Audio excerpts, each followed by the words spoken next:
السلام علیکم ناظرین و ناظرات، آپ کے محبوب ترین ٹیلی ویژن ہدایت ٹیلی ویژن پر ناچیز گدائے اہل بیت سید علی شان حسین پروگرام شام ہدایت لے کر حاضر خدمت ہے۔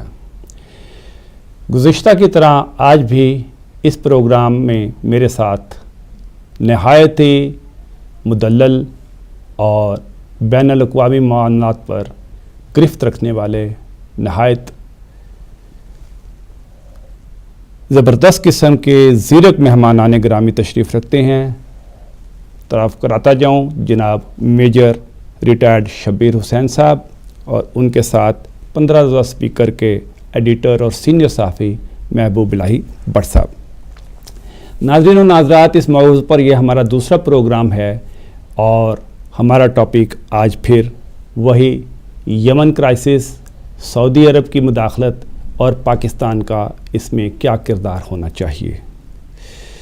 ہم دیکھتے ہیں کہ عالم اسلام کو تباہی سے بچانے کے لیے صرف ہم ہی نہیں، اہل تشیع ہی نہیں، بلکہ جتنے ذی شعور صحافی ہیں، پرنٹ اور الیکٹرک میڈیا ہے، اسے چاہیے کہ اس موضوع پر مسلسل اور بلا وقفہ گفتگو کریں تاکہ سعودی عرب اور ان کے اتحادی مسلمانوں کا بے دریغ خون بہانے کی بجائے عقل کے ناخن لیں اور مذاکرات کی میز پر آئیں اور وہاں بیٹھ کر اس مسئلے کو حل کریں اور اسلامی امہ کے تمام وسائل جنگ کی آگ میں جھونکنے کی بجائے معاشرتی اور معاشی ترقی پر خرچ کریں۔ عجیب بات ہے کہ سعودی عرب کو حرمین شریمین یعنی مکہ اور مدینہ کی موجودگی کے باعث نہ صرف سنی، بریلوی، شیعہ، شافعی ہوں یا زیدی ہوں، یا یہ جو فرقہ وارانہ آپس میں ٹکراؤ چل رہا ہے، کسی بھی فرقے کے 73 فرقے جو ماننے والے ہیں اسلام کو، وہ سب کے سب ان حرمین شرمین کو اپنے مقدس مقامات قرار دیتے ہیں۔ ہاں، یہ ضرور ہے کہ یہ صرف سعودی حکومت ہی ہے جو ترقیاتی کاموں کی آڑ میں اب تک خانہ کعبہ کے ارد گرد اسلام اور اسلام کی پرشکو ماضی کی جتنی بلند و بہتر عمارات تھیں، صحابہ اکرام کے گھر تھے یا جو بھی ان سے متعلق اشیاء تھیں، یہی نہیں بلکہ وہاں پہ جو قبرستان تھے ان کا بھی نام و نشان مٹا چکی ہے، اور اب شنید یہی ہے کہ وہ یہ چاہتے ہیں کہ رسول خدا صلی اللہ علیہ وآلہ وسلم کی قبر کو بھی ختم کر دیا جائے تاکہ یہاں پر آنے والے شرک نہ کریں۔ ہم دیکھتے ہیں کہ تیونس ہو یا الجزائر، بحرین ہو یا یمن، ہر جگہ سعودی عرب زبان کی بجائے ہتھیار سے گفتگو کرتا ہے، اور صرف اللہ سے مدد مانگنے والا یہ ملک جب اس کو ضرورت پڑتی ہے تو نہ صرف مسلم ممالک کی طرف دوڑتا ہے بلکہ غیر مسلم ممالک، امریکہ اور یورپی ممالک کی طرف بھی دیکھنا شروع کر دیتا ہے۔ 1960 سے اب تک مسلسل یمن پر بمباری اور جنگ مسلط کرنے کے باوجود بھی شمالی علاقوں میں سعودی عرب وہ کامیابیاں حاصل نہیں کر سکا جو وہ حاصل کرنا چاہتا ہے۔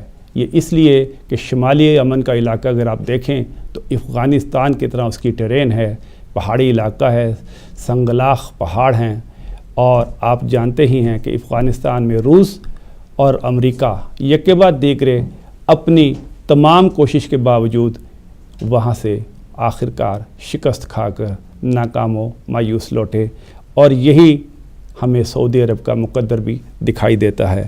مگر کس قیمت پر، یہ ایک سوالیہ نشان ہے، اور اس سوالیہ نشان پر گفتگو کرنے کے لیے اور ان کی مسلم ممالک کی مدد مانگنے کے لیے اور ایک اتحاد بنا کر ایک اسلامی ملک پر حملہ کرنے کے لیے اب میں چلتا ہوں اپنے مہمانان گرامی کی طرف، اور سب سے پہلے میں سوال کروں گا جناب محبوب الہی بٹ صاحب سے کہ بٹ صاحب، ہم دیکھتے ہیں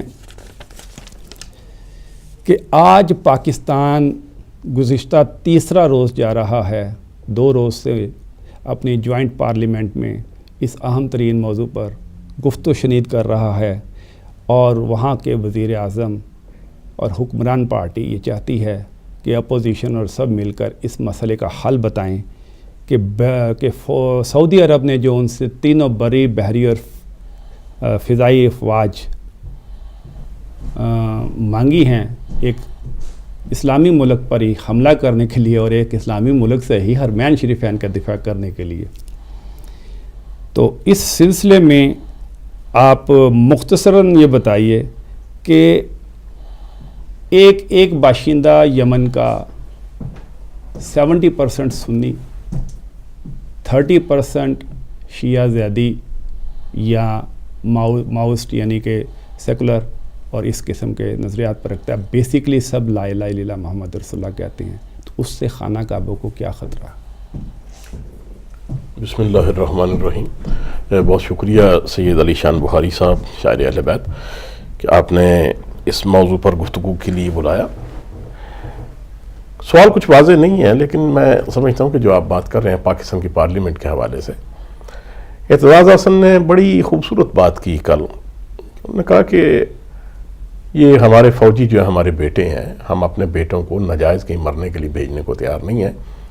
پارلیمنٹ میں حکومت، وزیر دفاع وغیرہ جو ہیں وہ ہمیں اس معاملے میں مکمل اعتماد میں لیں کہ اگر پاکستان کی افواج سعودی عرب اور یمن کی جنگ کے لیے جاتی ہیں تو ان کا وہاں پر کردار کیا ہوگا، وہ کیوں جا رہی ہیں اور حرمین شریف کو کیا خطرات ہیں۔ اب چیز یہ ہے کہ جو سوال کا دوسرا حصہ تھا وہ یہ کہ مسلمان کے خلاف آپس میں کیوں لڑ رہے ہیں۔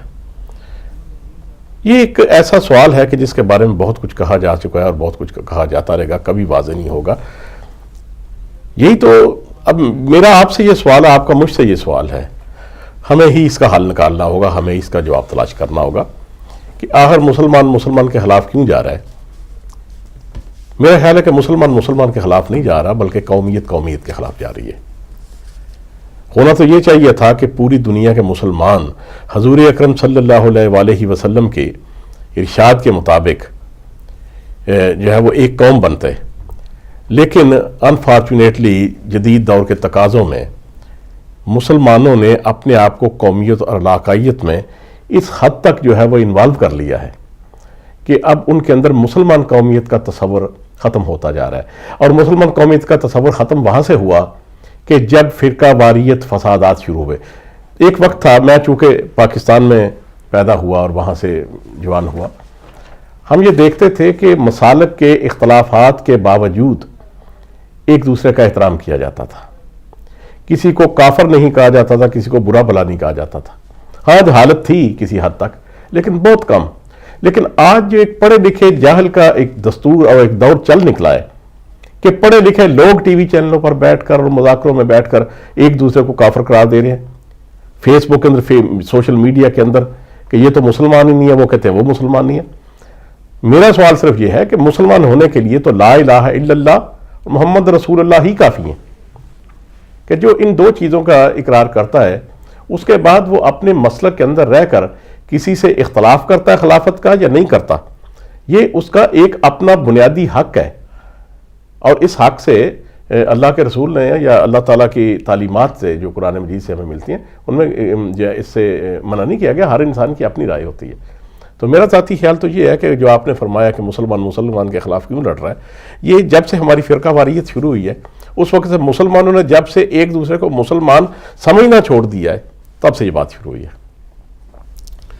بٹ صاحب اس میں جو سوال کی آپ کو تھوڑا سا میں واضح نہیں کر سکا وہ یہ تھا کہ میں یہ آپ سے پوچھنا چاہ رہا تھا کہ پاکستان اس وقت بین الاقوامی دہشت گردی کا شکار ہے، بے شک سرحدوں پر ہی نہیں، اس کے چھوٹے چھوٹے بڑے بڑے شہروں میں اس وقت جنگ کی صورتحال ہے۔ کہیں بھی جیسے سرحدوں پر اچانک شب خون مارا جاتا ہے، یہاں پر بھی کہیں ایک دم سے بندہ نکلتا ہے، بم بلاسٹ کرتا ہے، خود بھی مرتا ہے، دوسرے مسلمانوں کو بھی مارتا ہے۔ تو جب یہ ایسی صورتحال ہے اور تقریباً 2 لاکھ کے قریب 1.5-2 لاکھ کے قریب ہماری فوج سرحدی خانہ جنگی میں اسے کہوں گا یا سرحدی جنگ کیونکہ کسی ملک کے ساتھ تو ہے نہیں، اپنی سرحدوں کے اندر یہ جنگ جاری ہے، جی جی گھس بیٹھیوں کے ساتھ ہے یا اپنے لوگوں کے ساتھ ہے. میجر صاحب اس کو بعد میں زیادہ اچھی طرح باتیں کر سکیں گے. بہرحال اپنی سرحدوں کے اندر ہی یہ جنگ لڑ رہا ہے. جی تو ایسی صورت میں اگر وہ سعودی عرب کا یہ جو کہا جاتا ہے دفاع کریں گے، یہ دفاع کہاں سے آ رہا ہے؟ کیونکہ دفاع تو ایک غیر مسلمان سے آپ حرمین شریفین کا کریں گے. اگر وہاں پہ جنگ کے ذریعے، بغاوت کے ذریعے یا کسی بھی تیسرے طریقے سے جنگ یا بغاوت یا انریسٹ یا ڈیموکریٹکلی ایک حکومت بدل کے دوسری آتی تو وہ بھی مسلمان حکومت آتی ہے. تو میرا آپ سے یہی سوال تھا کہ ان باتوں کو مد نظر رکھتے ہوئے، پاکستان کے اندرونی حالات کو مد نظر رکھتے ہوئے، پاکستان کتنی پوزیشن میں ہے کہ وہ سعودی عرب پہ دفاع کر سکتے؟ اپنے دفاع کس بات کا؟ میں تو یہی اسی بات پہ آپ سے کویسچن مارک پوچھ رہا ہوں کہ یہ دفاع ہے. ایک تو پہلی بات یہ ہے کہ واقعی آپ نے بڑی خوبصورت بات کی. خانہ جنگی کا مراد اس کا میننگ یہی ہے کہ گھر کے اندر، خانہ فارسی زبان کا لفظ ہے جس کا مطلب ہے گھر. خانہ جنگی، گھر کے اندر آپ کی جو جنگ ہے، اندرونی خطرات، یہ سب کچھ آپ نے جو واضح کیا ہے بالکل درست ہے، اور میں اس سے اتفاق کرتا ہوں کہ یہ خانہ جنگی ہی ہے. سوال یہ ہے کہ اس وقت ہمارے اپنے ملک کو اپنی فوج کی ضرورت ہے جو اس خانہ جنگی اور اس دہشت گردی کے خلاف جنگ میں اپنے ملک کو ان خطرات سے نکال سکے. اب آپ ایک فوج کا، میں بھی پروگرام سے پہلے میجر صاحب سے پوچھ رہا تھا کہ ہماری فوج کی تعداد کتنی ہے، تو بہرحال آپ نے 7 لاکھ بتائی ہے. جی 7 لاکھ فوج میں سے آپ 2 لاکھ فوج باہر بھیج دیں تو اپنے ملک کا دفاع، باقی جو ہے وہ 5 لاکھ جس کو سرحدوں پر بھی حفاظت کی ضرورت ہے اور ملک کے اندر بھی ضرورت ہے، تو اپنے ملک کا دفاع کس حد تک کرے گی؟ کیا وہ خانہ جنگی کی صورتحال جو کسی حد تک کنٹرول کرنے کی کوشش کی جا رہی ہے وہ آؤٹ آف کنٹرول نہیں ہو جائے گی؟ اس سے بھی بری ہو سکتی ہے. ایک تو یہ بات. دوسری بات یہ ہے کہ پاکستان کا آئین اس سلسلے میں کیا کہتا ہے اور پاکستان کے معاہدے کیا کہتے ہیں. کیا سعودی عرب یا کسی بھی دوسرے ملک کے ساتھ پاکستان کا کوئی ایسا معاہدہ ہے کہ کسی جارحیت کے سلسلے کی صورت میں جو ہے وہ پاکستان کی فوج جا کے ان کی مدد کرے گی؟ اور پھر جارحیت کا تعین ہونا چاہیے کہ جارح کون ہے. اب آگئی بات حرمین شریف کی. میں نہیں سمجھتا کہ جو کام حجاج بن یوسف نے کیا تھا کہ جو خانہ کعبہ پر منجنیکوں سے پتھر چلائے تھے اور خانہ کعبہ کی عمارت کو شہید کیا تھا، صحابی رسول و قرابت دار رسول عبداللہ بن زبیر کو جنہوں نے حرم شریف میں پناہ لے لی تھی، وہاں پر آ کر ان کو حرم کے اندر گرفتار کیا گیا. حالانکہ اس دور جس کو ہم زمانہ جاہلیت کہتے ہیں، گو مجاز سے اختلاف ہے، تو کہ آج بھی میرے استاد صحافت جناب امین مغل صاحب سے گفتگو ہو رہی تھی تو وہ بھی ان سے یہ بات کر رہے تھے کہ وہ زمانہ جاہلیت کا زمانہ تھا بھی یا نہیں. اس لیے کہ وہ لوگ جو تھے ہم سے زیادہ جو تھے وہ اللہ اور رسول کو ماننے والے تھے اس دور کے لوگ. لیکن چلو مان لیتے ہیں زمانہ جاہلیت اسلام سے قبل از اسلام جو دور تھا، اس دور میں بھی یہ دستور تھا کہ خانہ کعبے کے اندر اگر کوئی آ کے حرم شریف کے اندر کوئی آ کے پناہ لے لیتا ہے تو اس کو گرفتار نہیں کیا جاتا تھا. لیکن یہ کام کس نے کیا؟ امی دور میں ہوا، بنو امیہ نے کیا، اور پھر ان کو پھانسی پر سولی پر لٹکایا گیا. کئی دن تک ان کی جو ہے وہ لاش جو ادھر لٹکتی رہی. تو یہ چیز تو انہوں نے کی تھی. آپ کسی مسلمان سے یہ ایکسپیکٹ نہیں کر سکتے. پھر خاص طور پر میں مسلک سے مبرہ ہو کے بات کرتا ہوں کہ اہل تشیع مسلک سے تو آپ بالکل اس بات کی امید نہ رکھیں، کیونکہ وہ جو ہے وہ قبر مبارک کو مسمار کرنے کے خلاف ہیں. وہ مسمار کرنے والے نہیں ہیں. مسمار کرنے والے تو وہ تھے بنو امیہ والے. وہ تو حجاج بن یوسف تھا جس نے جو ہے وہ خانہ کعبہ پر منجنیکوں سے پتھر چلایا تھا. اہل بیت تو یہ کہتے ہیں کہ جن لوگوں کی برگزیدہ ہستیوں کی قبریں ہیں ان کو رہنے دو ہماری زیارت کے لیے. تو اس بات کو تو آپ بالکل بھول ہی جائیں کہ اگر وہ لوگ جن تھے وہ کہتے ہیں، میں نہیں کہتا، میں اسے اتفاق نہیں کرتا، لیکن سیڈ جو وہ کہتے ہیں مبینہ طور پر وہ کہتے ہیں کہ وہ لوگ آ کے خانہ کعبے کو تباہ کر دیں گے، وہ کہتے ہیں ہم فلاں کو کر دیں گے. بھائی ان کا تو عقیدہ ہی نہیں ہے. ان کا عقیدہ تو یہ ہے ان چیزوں کو قائم رہنے دو. وہ تو روزہ رسول کو مسمار کرنے کے لیے اجازت دینے کو تیار نہیں ہے. وہ تو بی بی کی قبر کو مسمار کرنے کی اجازت دینے کو تیار نہیں ہے. چاہے جائے کہ وہ آگے خانہ کعبہ کو تباہ کریں گے. یہ تو ایک پراپیگنڈا ہے اور اس کی جو ہے وہ ہر طرف سے مذمت ہو رہی ہے. اب سوال یہ ہے جارے کا تعین. جارے کون ہے؟ ایک شخص اپنے گھر کے اندر بیٹھا ہے اور آپ جا کے اس کو مار رہے ہیں اور ساتھ ہی کہہ رہے ہیں اس نے کہا وہ خانہ کعبہ کو حملہ کر دیا. میں کہتا ہوں مجھے وہ ریفرنس دکھایا جائے بھائی. کیا ریفرنس ایسا آپ کے پاس کوئی ہے؟ کیا عالمی میڈیا کے اندر ایسی کوئی وہ جو جن کے خلاف یہ لڑ رہے ہیں، اس کے لیڈر کا نام ذہن میں نہیں ہے اس وقت، وہ جو لیڈر ہے کیا اس نے بلیک اینڈ وائٹ میں ایسی کوئی سٹیٹمنٹ دی ہے کہ ہم جا کے خانہ کعبہ کو تباہ کر دیں گے؟ کیا اس نے ایسی کوئی سٹیٹمنٹ دی ہے کہ ہم حرمین شریف کو تباہ کریں گے؟ جب ایسی کوئی سٹیٹمنٹ ہے ہی نہیں تو پھر آپ اس کو بنیاد بنا کر کسی کے گھر میں جا کر ان کے اوپر جا کے بمباری کیوں کریں؟ اور پھر ایسی صورت میں پاکستان کی جہاں تک فوج کا معاملہ ہے وہ میں نے پہلے عرض کر دی، سب سے پہلے اپنے معاہدوں کو دیکھیں. کیا ایسا پاکستان کے آئین میں موجود ہے کوئی چیز؟ اور دوسری بات یہ ٹھیک ہے پاکستان کی فوج جاتی ہے وہ حرمین شریف کے آگے جا کے ادھر گھیرا ڈال لے کہ ادھر آ کے اس کو کوئی تباہ نہ کرے. سعودی عرب کے بارڈر کا دفاع کرنا میں نہیں سمجھتا کہ پاکستان کی حکومت کا کام ہے انلیس کہ وہاں پر کوئی ایسا معاہدہ موجود ہو. ماشاءاللہ بہت اچھے، بہت خوبصورت. جناب میجر صاحب آپ کی طرف آتا ہوں کہ ہم مانیں یا نہ مانیں، یہ ایک طے شدہ بات ہے کہ حزب اللہ اور ایران کی ہمدردیاں حوثی قبائل کے ساتھ ہیں، اور سعودی عرب نے ایک عرب اتحاد یعنی عرب اور عجم کی لڑائی اس کو بنایا، اور اس میں حوثی قبائل کو ایرانی پراکسی وار کا وہ شاستانہ قرار دے رہا ہے، اور ایک دفعہ وہ ان قبائل کو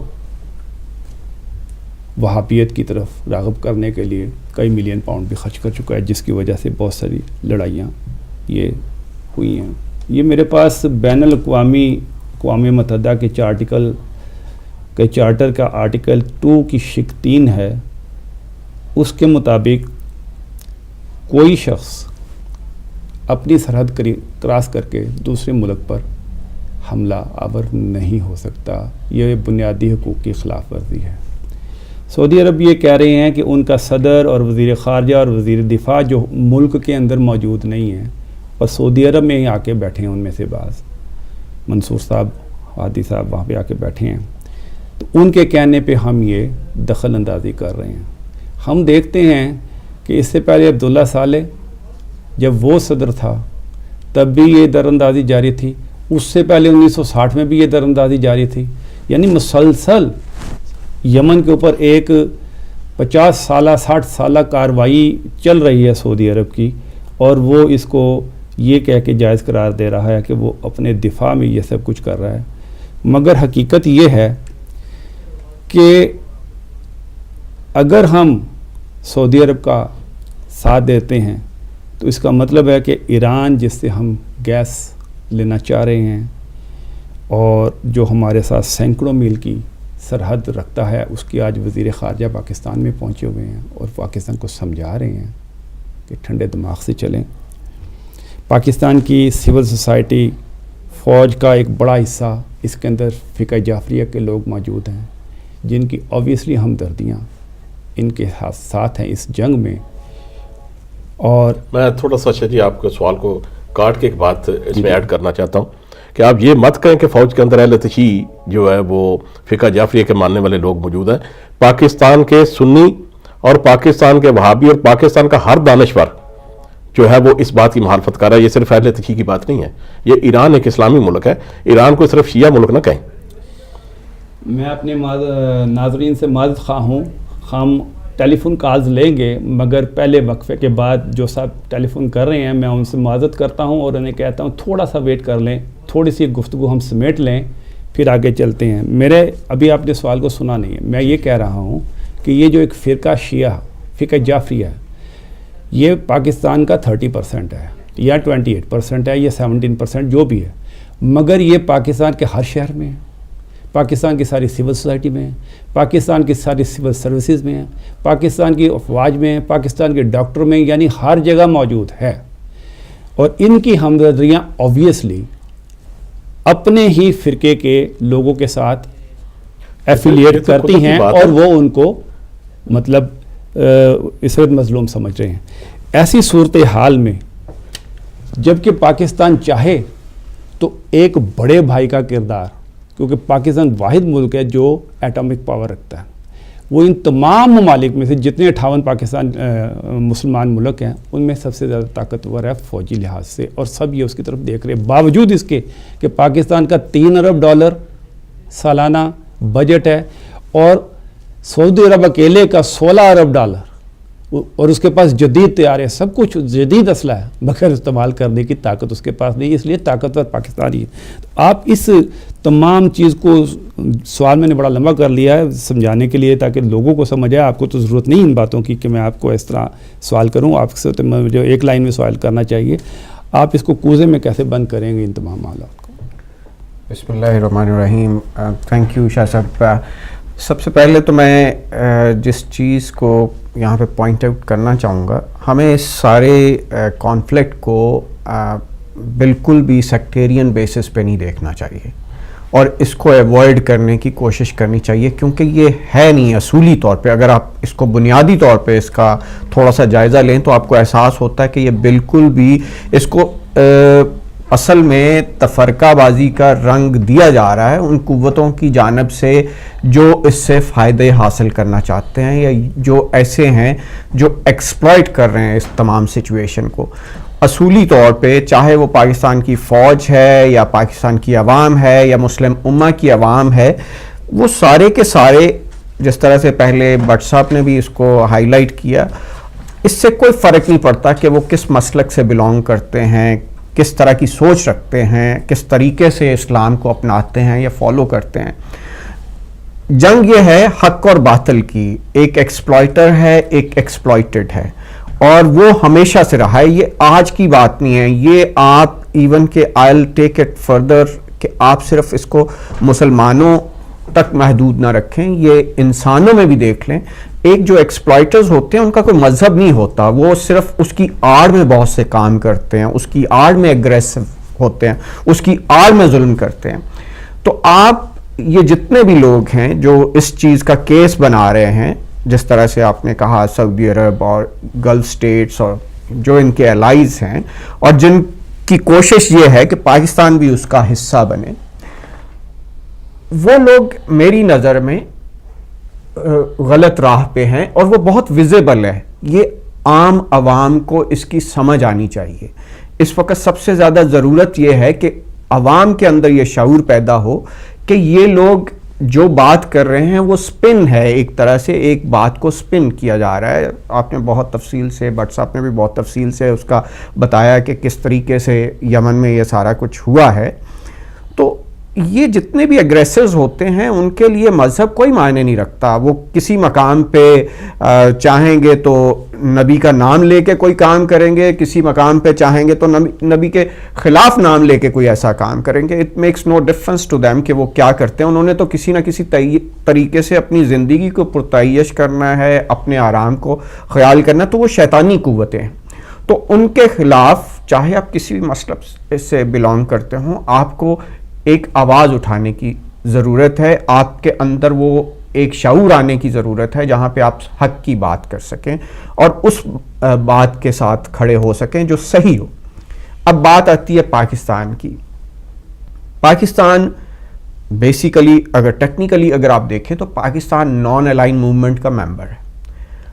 ہم کسی کے ساتھ کوئی ایسا معاہدہ رکھتے ہی نہیں کہ ہم کسی کی جا کے دخل اندازی تو چھوڑیں، ہم کسی کے ساتھ جا کے ان کا ساتھ بھی نہیں دے سکتے۔ Diplomatically yes we are standing for the right, we are not standing for individuals, we are not standing for the good of the prime ministers personal interest, we are not standing for the king of the Saudi Arabia.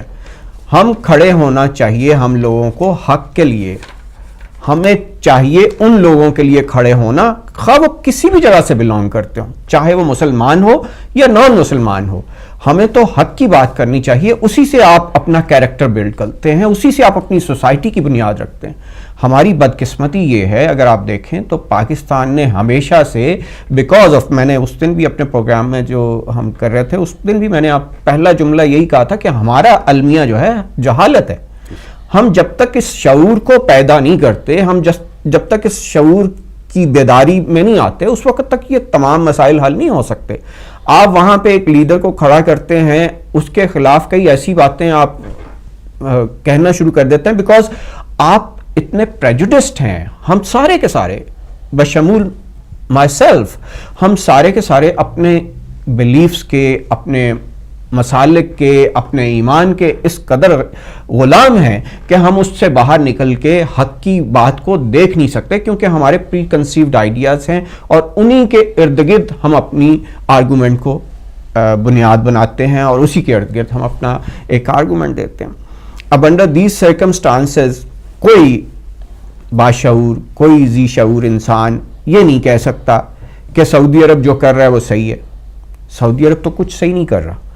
سعودی عرب ایک ایسے ملک کے ساتھ, جس طرح سے but صاحب نے پہلے کہا کہ آپ نے بھی کہا کہ 1960 سے ایسے کر رہے ہیں, 69 سے انہوں نے بہت 69 میں ایک آپریشن کیا تھا جو بہت ہیوی آپریشن تھا اور یمن پہ یہ سارا کچھ ہوا. یمن ایک بہت انریسٹ ریجن رہا ہے اس سارے خطے میں because of its cultural system. قبائلی نظام ہے وہاں پہ, جس طرح سے آپ نے اشارہ کیا کہ ہمارے افغانستان کی طرح کا ان کا نظام ہے, تو ان کا جو رہن سہن ہے وہ باقیوں سے مختلف ہے. اصولی طور پہ تو اگر آپ دیکھیں تو سعودیز کا بھی نظام جو تھا وہ قبائلی تھا. وہ ایک علیحدہ سی بات ہے کہ حجاز مقدس اصل میں تو یہ سعودیہ تو کچھ بھی نہیں تھا. اگر ہم اب اس کی ہسٹری میں چلے جائیں گے تو پتہ چلے گا کہ جناب یہ کس طرح سے سعودی عربیہ بنا. پہلے تو یہ سارا کچھ حجاز مقدس تھا, اس کا نام تو سعودی عرب انہوں نے رکھ دیا. کس نے کہا کہ یہ سعودی عرب ہے؟ سعودی عرب تو آپ نے بنا دیا, ایک کریٹ کر دیا تاکہ وہاں پہ آپ اس سارے سلسلے کو کنٹرول کر سکیں. دیکھیں ابھی جتنی بھی ایسی پاورز ہیں جن کو میں شیطانی پاور سے تعبیر کرتا ہوں, وہ چاہے ویسٹ میں ہوں, چاہے ایسٹ میں ہوں, چاہے پاکستان میں ہوں, وہ ہر جگہ پہ موجود ہیں. ان کا کام یہ ہے کہ باقی لوگوں کو, عوام کو, کیونکہ عوام جو ہوتے ہیں وہ تعداد میں ہوتے ہیں لیکن وہ یرغمال ہوتے ہیں, ایک چھوٹا سا طبقہ ہوتا ہے جو ان تمام لوگوں کو ایکسپلائٹ کر رہا ہوتا ہے. And that's what they are doing now. کسی کے سامنے یہ بات ڈھکی چھپی نہیں ہے کہ پرائم منسٹر نواز شریف صاحب کے پرسنل ریلیشن شپ ہیں. اس کی بنا پہ ان کی کوشش ہے کہ وہ کسی طریقے سے سعودی عرب کی مدد کریں, لیکن یہاں پہ ہمیں اپنے پرسنل ریلیشن شپ سے بالائے طاق ہوتے ہوئے جب آپ کو لیڈرشپ ملتی ہے کسی جگہ کی تو آپ اپنے نیشنل انٹرسٹ کو دیکھتے ہیں. پاکستان کا کوئی کام نہیں ہے سعودی عرب کے ساتھ جا کے کھڑا ہونے کے لیے. ایک آرگومنٹ آئے گا کہ جناب آپ کے 1.5 ملین لوگ وہاں پہ کام کرتے ہیں, آپ کی معاش جو ہے, آپ کا معیشت جو ہے وہ اس پہ بہت بڑی بیس کرتی ہے, اتنا پیسہ وہاں سے آتا ہے, آپ تو کسی کام کے نہیں ہیں. اس کے لیے آپ اپنی ذات کو صحیح کرنے کی کوشش کریں پلیز. آپ اس گداگری کے پیالے کو چھوڑ دیں, آپ پلیز اس سے باہر نکل کے سوچیں. دیکھیں پیسوں سے کبھی قومیں نہیں بنتی ہوتی, قوموں سے پیسہ بنتا ہے. جب تک آپ سوسائٹی میں کیریکٹر نہیں ڈیولپ کرتے, آپ پیسہ کس کام کا ہے؟ آپ اگر اپنے ویلیوز کو صحیح کر لیں گے تو پیسہ کسی کام کا نہیں ہوگا. آپ جتنا چاہیں گے اللہ تعالیٰ آپ کو اس سے کہیں زیادہ آپ کو پیسہ دے گا. آپ وہ تمام چیزیں کر سکیں گے اگر آپ علم حاصل کریں گے. یہ جتنی قومیں ہیں, کیا ان کے پاس آئل ہے؟ کیا ان کے پاس یہ سونا ہے جو سعودی عرب کو دیا اللہ تعالیٰ نے؟ بیکاز آف ہم ساروں کا یہ ایمان ہے کیونکہ اللہ کا گھر ہے وہاں پہ, کیونکہ نبی کریم وہاں پہ, کیونکہ وہاں سے یہ سارا کچھ آیا, تو اللہ نے ایک رحمت دی ان پہ, ایک جو بھی کچھ آپ اس کو کسی بھی طریقے سے کہہ لیں. تو اس سے اعتبار سے آپ کو چاہیے اس وقت لیڈرشپ کو یہ چاہیے کہ اس چیز کو ڈیلیبریٹ کریں اور اپنی قوم کے کیریکٹر کو ڈیولپ کریں. ہم بہت بہت مصیبتوں میں گرے ہوئے ہیں, ہم نے اپنے آپ کو اتنا نیچے گرا دیا ہے. اگر آپ یہ سٹیپ, اگر ایک اور یہ بہت بہت بڑی غلطی ہوگی پاکستان کی اگر پاکستان اس سارے سلسلے میں سعودی عرب کا ایلائے بنتا ہے, اور اگر وہ پاکستان اس سارے سلسلے میں جا کے یمن کے خلاف استعمال ہوتا ہے. مورلی, پولیٹیکلی, ویسے ہمیں صرف اور صرف وہ چیز اس کا ساتھ دینا چاہیے جو حق ہے. حق جو ہے وہ آبجیکٹیولی دیکھا جاتا ہے. وہ آپ کسی اس سینس میں نہیں دیکھ سکتے کہ جناب چونکہ یہ میرا بھائی ہے اس لیے میں اس کی طرفداری کروں گا چاہے یہ قتل کر کے بیٹھا ہو. اس کے لیے آپ کو ان تمام چیزوں سے بالائے طاق ہوتے ہوئے اس پہ دیکھنا چاہیے. جس طرح سے آپ نے کہا کہ بڑی اچھی بات ہے پارلیمنٹ کا جوائنٹ سیشن جو ہے پچھلے 3 دنوں سے ہو رہا ہے, اور تھرو آؤٹ آپ کو ایک نظر آتا ہے, دکھائی دیتا ہے بہت سی ایسی ریپرزینٹیٹیوز ہیں جو اس کے خلاف بات کرتے ہیں, جن کا ایک شعور ہے, جن کی ایک ذات کا ایک حصہ ہے, جن میں ایک تھوڑا سا انسانی قدروں کا کوئی جذبہ ہے, وہ اصولوں کی بات کرتے ہیں. لیکن گورنمنٹ کسی نہ کسی طریقے سے اس کو سپن کر کے وہاں پہ لے کے آنے کی کوشش کر رہی ہے. اب جہاں تک رہا پاکستانی فوج کا تعلق کہ پاکستانی فوج کتنی ہے اور کتنی کیپیبل ہے, دیکھیں پاکستانی فوج کوئی امریکہ کی فوج نہیں ہے, نہ ہماری ایسی ڈیزائرز ہیں, نہ ہمارے ایسے ڈیزائنز ہیں کہ ہم باقی ملکوں میں اپنی فوج چڑھا دیں. ہمارا جو اسٹریٹجک ہماری ڈاکٹرن ہے وہ بہت ڈیفینسو ہے. ہم کسی ایگریسر کے خلاف استعمال ہوتے ہیں, خود ایگریشن پہ نہیں جائیں گے. اگر آپ ایسا کریں گے تو آپ بہت بہت بڑی غلطی کریں گے. میں اگر دفاعی اعتبار سے اس سارے سلسلے کو رکھوں, اس سے پہلے اگر پاکستان نے سعودی عرب کو فورسز دی تھیں back in late 70s and early 80s, ہماری کافی فورس وہاں پہ موجود رہی. I think it was minus a division. About 40,000. I don't think اتنی زیادہ فوج نہیں تھی, 40,000 نہیں تھی اس وقت بھی. It was less I believe. مجھے precisely نہیں پتا to be very honest, but میں بھی اس وقت فوج میں تھا, لیکن مجھے اس چیز کا ادراک ہے کہ اتنی 40,000 نہیں تھی ہماری فوج. اگر آپ لاجسٹکس وغیرہ سب ملا لیں. نہیں, ہمارے 40,000 نہیں تھی, کیونکہ 40,000 جو ہے وہ کور پلس چلی جاتی ہے. 40,000 کبھی بھی ہماری فورس نہیں تھی, ہم نے کبھی بھی کور کمانڈر کو وہاں پہ نہیں بھیجا. اور مجھے پتہ ہے ڈیفنس کا ایک بریگیڈ تھا اور آرمڈ میکنائزڈ جو بریگیڈ تھا. لیکن کہنے کی بات یہ ہے کہ اس کے آبجیکٹیوز جو ہیں وہ ڈیفرنٹ تھے. آپ کو اس وقت پوری مسلم امہ میں ایک بھائی چارے کی فضا قائم کرنے کی ضرورت ہے.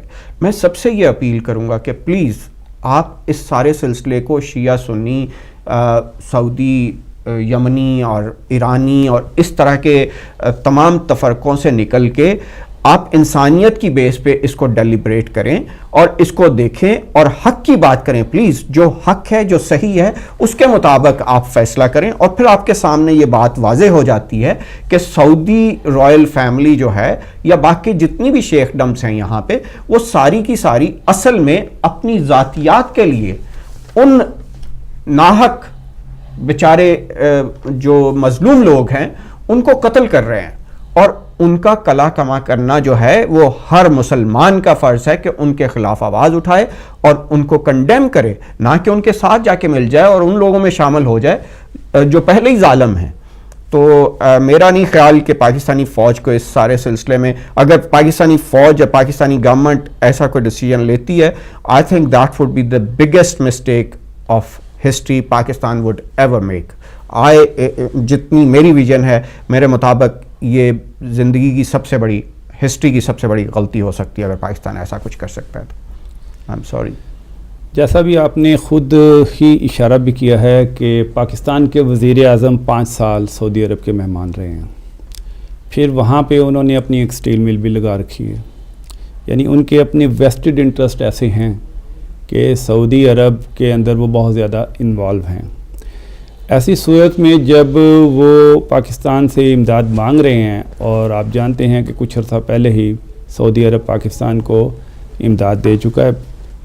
میرے خیال میں کال لے لیتے ہیں. السلام علیکم, کون صاحب کہاں سے؟ السلام علیکم. وعلیکم السلام. جی کون صاحب کہاں سے؟ شاہ صاحب احمد بورو. میں نے دیکھا کہ دوسرا سوال بھی آپ نے میرے صاحب سے کر دیا پہلے بٹ صاحب سے, اور آپ نے کہا تھا بعد میں کال لیں گے, میں اس لیے حاضر ہوا ہوں. جی جی. میرے صاحب نے اور بٹ صاحب نے کافی روشنی ڈال دی کہ ہمارے جتنے بھی مسلمان جو بیٹھے ہیں وزارتوں پر یا صدور ہیں وہ عقل کے اندھے ہیں. جبکہ ایران نے وہ پائپ لائن ہمارے بارڈر تک پہنچا دی تو امریکہ ہمیں لینے نہیں دیتا. تو کیا امریکہ ہمارے حق میں ہے؟